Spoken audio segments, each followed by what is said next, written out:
یہ فرمائے گا علامہ صاحب کہ جو فتح مکہ کے بعد کعبۃ اللہ کو شرک سے پاک کرنے کے حوالے سے مناظر دیکھتے ہیں، وہ عمل باقاعدہ سر انجام دیا گیا، اس اقدام کی جو میں دینی اہمیت سمجھ میں آتی ہے وہ کیا ہے؟ جی اصل میں حضرت آدم علیہ السلام سے لے کر آقائے کائنات حضرت محمد رسول اللہ صلی اللہ علیہ وسلم جو 1,24,000 انبیاء جو مبعوث ہوئے ہیں، جی ان کی آمد کا جو واحد مقصد تھا، اللہ رب العزت قرآن مجید میں بڑا واضح فرما رہے ہیں، وما ارسلنا من قبلک من رسول الا نوحی الیہ انہ لا الہ الا انا فاعبدون، کہ سب کے سب سے اللہ نے مخاطب ہو کے یہ بات کی نبی کریم صلی اللہ علیہ وسلم کو، آپ اور آپ سے قبل جتنے بھی رسول اللہ آئے ان کی بعثت کا واحد مقصد یہ تھا کہ وہ اس بات کا آ کے اعلان کریں کہ اللہ کے سوا کوئی عبادت کے لائق نہیں ہے اور صرف اسی کی پوجا کی جائے۔ یہ اصل بنیاد تھی تمام کے تمام انبیاء، تمام کے تمام رسول اللہ، جن کی دعوت، جن کی آنے کا، جن کی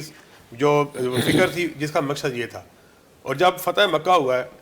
آپ جب تشریف لائے ہیں مکہ میں، بڑی معروف بات ہے اللہ کے فضل و کرم سے کہ 360 بت ہوا کرتے تھے، آپ ان بتوں کو اپنے ٹھوکروں سے پاؤں سے اڑاتے جاتے تھے اور اس بات کا اعلان کرتے جاتے تھے، قل جاء الحق وزہق الباطل ان الباطل کان زہوقا، کہ جو ہے حق آ گیا، باطل چلا گیا، اور جو ہے حق جو ہے وہ ہمیشہ آنے کے لیے اور باطل ہمیشہ جانے کے لیے۔ مراد یہ ہے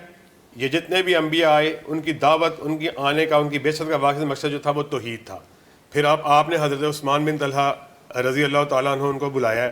کعبے کی کنجی ان سے حاصل کی ہے، آپ کعبہ اللہ کے اندر داخل ہوتے ہیں، آپ اس کے اندر داخل ہوتے ہیں تو وہاں کیا دیکھتے ہیں؟ حضرت ابراہیم علیہ السلام، حضرت اسماعیل علیہ السلام، ان کی تصاویر جو لگی ہوئی ہیں اور ان کے ہاتھوں میں فال گیری کے تیر ہیں، اور آپ یہ بڑے تاریخی الفاظ کہتے ہیں کہ نعوذ اللہ معاف کرے، اللہ معاف کرے، کہ حضرت ابراہیم اور حضرت اسماعیل علیہ السلام کہ جنہوں نے ساری زندگی، اور یہ وہ انبیاء اور وہ نبی اور کوئی بھی نبی ہو، وہ کبھی اپنی زندگی میں اس طرح کی حرکات، یہ فال گیری والے حرکات جو ہے وہ نہیں کرتا، آپ ان کو گراتے ہیں۔ پھر ایک کبوتر نما ایک بت تھا جس کو آپ نے گرایا۔ مراد یہ ہے پھر اس کے بعد بھی جو فتح مکہ کا جو اصل مقصد جو تھا، جب آپ اس کی پوری تاریخ اسلام کا جب پورا مطالعہ کرتے ہیں، اس کے بعد بھی جب آپ وہاں پہ فتح مکہ کے بعد جتنی دیر بھی قیام پذیر رہتے ہیں، آپ مختلف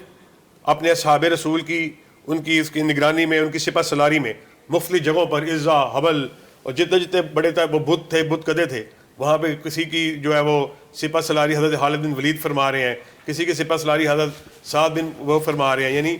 آپ کا جو مقصد تھا ادھر رہ کے بھی آپ نے گرد و اطراف میں جتنے بھی بت کدے تھے ان سب کے سب بت کدوں کو منہدم کروایا،